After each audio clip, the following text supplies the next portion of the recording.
بسم اللہ الرحمن الرحیم۔ السلام علیکم ناظرین، آج ہم بات کریں گے ہیبیس کارپس کی ریٹ کے بارے میں اور ایک کیس لا کے حوالے سے جس میں ہیبیس کارپس ریٹ کی کارروائی کی گئی تھی۔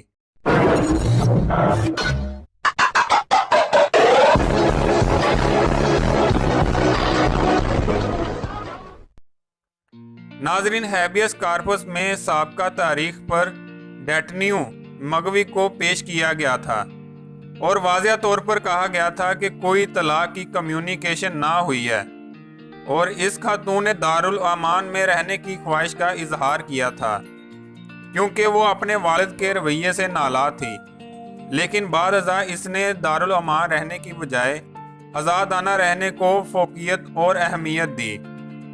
ایسی خاتون جو عقل و شعور کی مالک ہوتی ہے، اس کو دارالامان میں نہیں رکھا جا سکتا، خاص کر کے جب وہ وہاں پر طویل عرصہ کے لیے نہ رہنا چاہتی ہو۔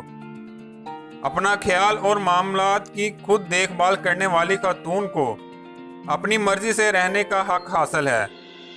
جہاں عدالت خیال کرے کہ جہاں ڈیٹنیو مگوی کو غیر قانونی طور پر نہ رکھا گیا ہو تو عدالت اس کی حوالگی گارڈین کو دے سکتی ہے، لیکن اگر ڈیٹنیو مگوی بالغ ہو تو عدالت صرف اختیار رکھتی ہے کہ اس کو اس کی مرضی کے مطابق آزاد رکھا جائے، چاہے وہ غیر قانونی حوالگی میں تھی، سرکاری حوالگی میں تھی یا غیر سرکاری حوالگی میں تھی۔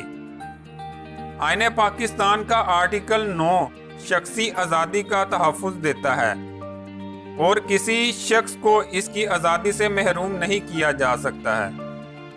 شکریہ۔